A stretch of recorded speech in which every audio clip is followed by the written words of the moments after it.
Quoi d'autre est possible? Je suis Layla Amil et aujourd'hui je voudrais vous faire un partage d'expérience. Ce partage d'expérience, c'est par rapport à des outils que nous utilisons dans le quotidien.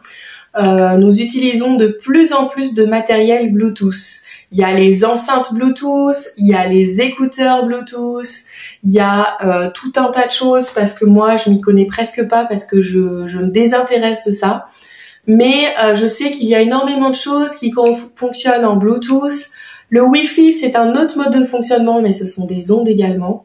Et tout cela, en fait, le Bluetooth, moi, lorsque j'ai porté ce casque à conduction osseuse, je l'ai tenu moins de 10 secondes sur mon cerveau parce qu'en fait, j'ai tout de suite senti que l'électricité passait dans mon cerveau et je me suis dit, ça va pas le faire, ça va me faire mal, en fait. Alors, on sait déjà que au niveau des ondes, vous savez, des grandes, comment on appelle ça, les antennes 4G, 5G qui arrivent pour distribuer les ondes téléphoniques, il y a beaucoup de personnes qui disent que c'est nocif. Alors, quel que soit votre point de vue, moi, personnellement, lorsque je mets ce genre de choses directement sur ma tête, je sens les effets. Alors, j'avais observé, j'avais des petits écouteurs à l'époque que je mettais comme ça. Là, tout le monde a ça, les petits blancs ou les petits noirs. Et en fait, j'avais observé tout le temps un dysfonctionnement avec ces écouteurs. Je me disais, mais le truc est neuf, ça a fonctionné hier, ça fonctionne pas aujourd'hui, qu'est-ce qui se passe? Et puis, je réinsistais, ça marchait pas, etc. Et en fait, selon les événements qui se passent dans ma vie, je suis très chargée en électricité. J'ai beaucoup de pensées, je pense à 150 trucs en même temps. Mais je suis comme ça. C'est pas une tare, c'est pas un tort. C'est comme ça que je suis faite, c'est comme ça que je vis. Et donc, avec toute cette électricité, j'ai plein d'idées. J'ai plein peut-être de projets. J'ai un fonctionnement où j'ai énormément d'énergie. Et tout ça, c'est aussi de l'énergie électrique. Et en fait, je me suis rendu compte que je suis tellement électrique que je court-circuite les oreillettes Bluetooth.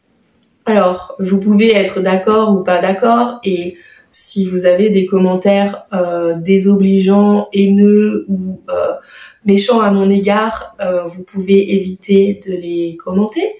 Mais en tout cas, quel que soit votre point de vue, moi, c'est mon expérience et je pense que certains d'entre vous ont cette expérience aussi. Pensez lorsque vous êtes l'hiver et que vous touchez un câble électrique à la maison, vous voulez prendre la prise pour débrancher, paf, le jus. Lorsque vous prenez une portière de voiture, paf, le jus.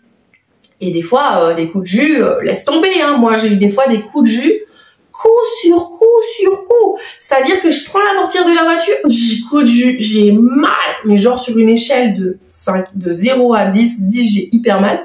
J'étais déjà à 5, 6, c'est énorme. Ensuite, je reprends la voiture, bouf, coup de jus. Deuxième fois. À douleur 5 à 6. Et en fait, c'est insupportable. Heureusement aujourd'hui que je connais le fait de me mettre à la terre, mais aujourd'hui, ça ne m'arrive plus de prendre des coups de jus. Pourquoi? Parce qu'en fait, je gère mon taux d'électricité.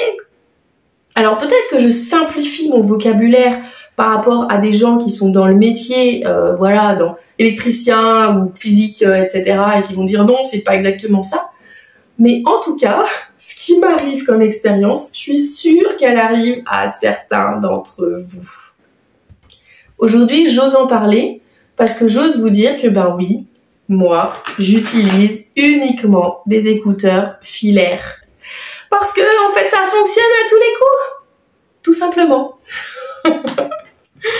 Également, je me connecte à la terre. Je dors sur une tête d'oreiller et un drap qui sont branchés uniquement à la prise terre de mon appartement.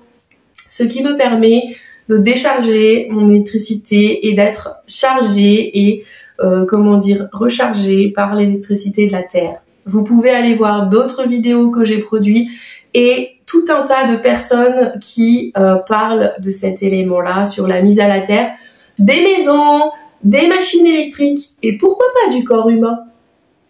Bonne question. Voilà, je voulais vous partager cette expérience du taux d'électricité très élevé qui fait que parfois, en fait, on craque. Allez, quels sont vos trucs et astuces pour vous-même éviter de vous prendre des coups de jus? Quels sont vos trucs et astuces pour que les écouteurs et les appareils électriques fonctionnent à la maison? Au plaisir de partager avec vous. Et bien sûr, quoi d'autre est possible et comment pouvons-nous nous adapter dans notre environnement pour rester au fait de la technologie, qui est quand même utile et pratique, tout en étant resté aligné avec son corps pour se respecter et pour rester en bonne santé. Quoi d'autre est possible?